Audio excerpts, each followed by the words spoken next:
इथं नुसता ट्रेलर बी नाही हो, आणखी लय मजा येणार पुढं. नुसतं आरक्षण देऊ नका म्हणा, कच का टाकायचं तुम्हाला. मायामुळं मी त्यात मोडत नाही. मी मैदानात असतो ना, आणि समीकरण जर जुळलं असतं ना, सोपडा सापच केला असतं. 100% सांगतो तुम्हाला. मग पुढे पुढे ढकली देईन पाहिले सर. ते लय चाबरे येते, ते लगेच पुढे पुढे ढकली देईन. ते सरकारने बनायचे लोक ते म्हणते याला मरू द्या आधी उपोषण मग सरकार बनू. कोणी आलं तरी मराठ्यांपेक्षा मोठं कोणी नाही राजा. कोणी पण येऊ दे, आम्ही सज्जेत ना. कोणी पण येऊ दे, आरक्षण घेणार ओबीसी असलं तर मी बोलत असतो. मी लपवून ठेवत नाही काय.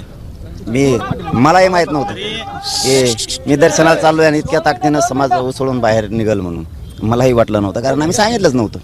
परंतु समाज आता पुन्हा एकदा पेटून उठलाय स्वतःच्या लेकराला न्याय देण्यासाठी, आरक्षणासाठी. ते घेणार आहे, सामूहिक आमरण उपोषण होणार आहे. आरक्षणाचा लढा अजून संपलेला नाही, एखादं सरकार अजून अस्तित्वात आलेलं नाही, काळजी मुख्यमंत्री आहे. याकडे कशा पद्धतीनं नाही होईल ना, ते केल्याशिवाय दम खाते काय.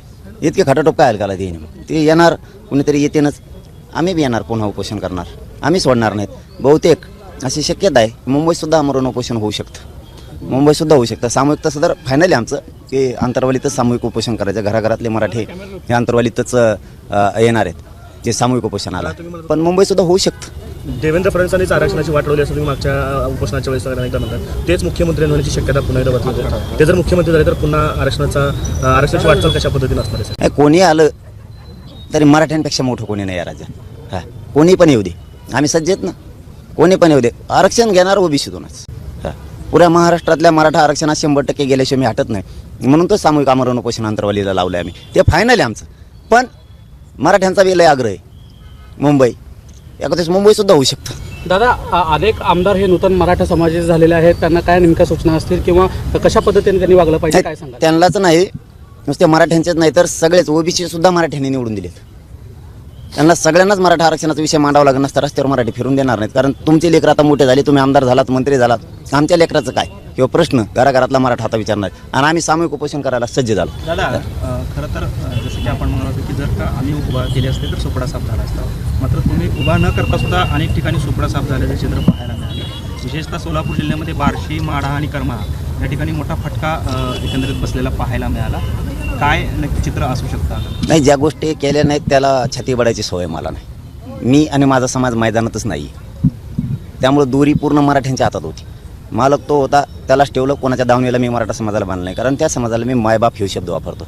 मग मी जर खास त्यांचा मुलगा आहे तर मी अशी फरफट त्यांची करू शकत नव्हतो. त्यांना संकटात सोडू शकत नव्हतो की त्यांना सांगितलं तुम्हाला जे करा ते करा. त्यांनी केलं, मी फरफट केली नाही. माझा ऐकतोय म्हणून मी याचं काम करायला सांगितलंच नाही मराठा समाजाला.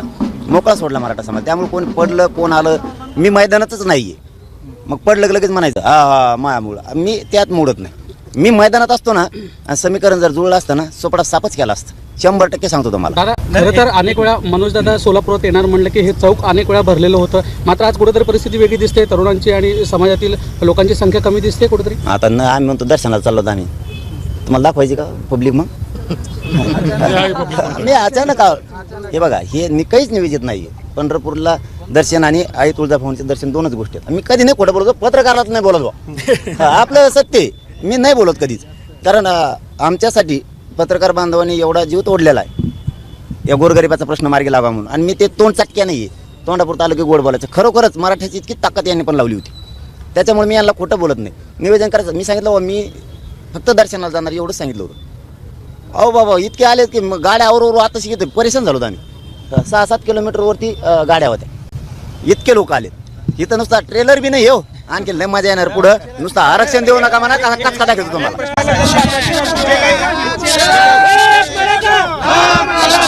जे उपोषण आपण आता सामूहिक पद्धतीचं घेणार असं म्हटलं, नक्की काय रूपरेषा असणार आहे? कारण यापूर्वी आपण स्वतः आमरण उपोषण केलं. आता सामूहिक उपोषणाची रूपरेषा काय ठरली? आमरणच. पण घराघरातले मराठी आता अंतरवलीत एका जागेवर बसणार. गावागावात नाही बसणार कुणी. राज्यभरातले मराठी एका जागेवर येणार. मग ते 10 असले तरी बसणार, 1000 असले तरी बसणार, 1,00,000 मराठी बसले तरी बसणार. 100% अंतरवलीत होणार आणि ते ताकदीनं होणार आहे. पण तारीख सरकार झाल्याशिवाय नाही. मग पुढे पुढे ढकली देईन पाहिले सर.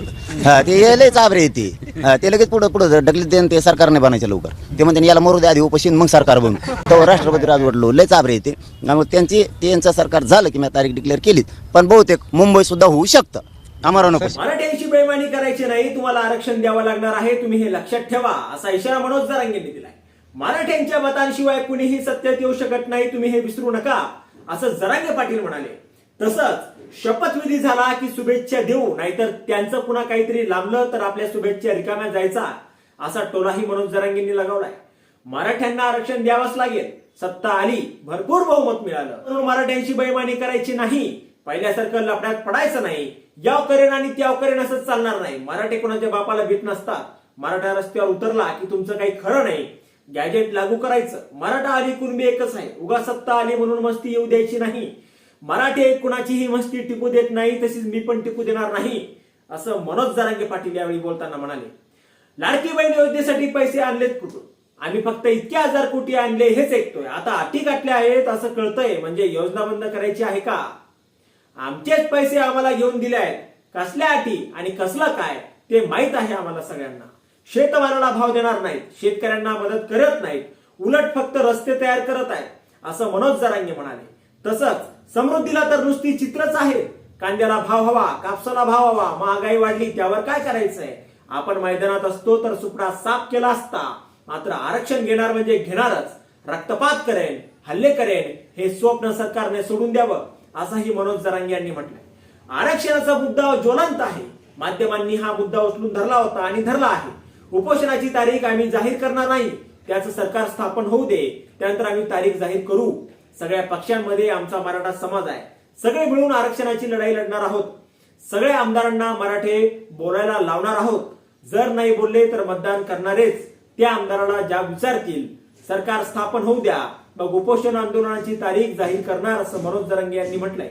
आता यावर तुम्हाला काय वाटतं? तुमचं मत कमेंट बॉक्स मध्ये लिहायला अजिबात विसरू नका. व्हिडिओ आवडला असेल तर जास्तीत जास्त शेअर करा आणि आतापर्यंत मराठी जनता आपण आपल्या या चॅनलला सबस्क्राईब जर केलं नसेल तर चॅनलला सबस्क्राईब करा.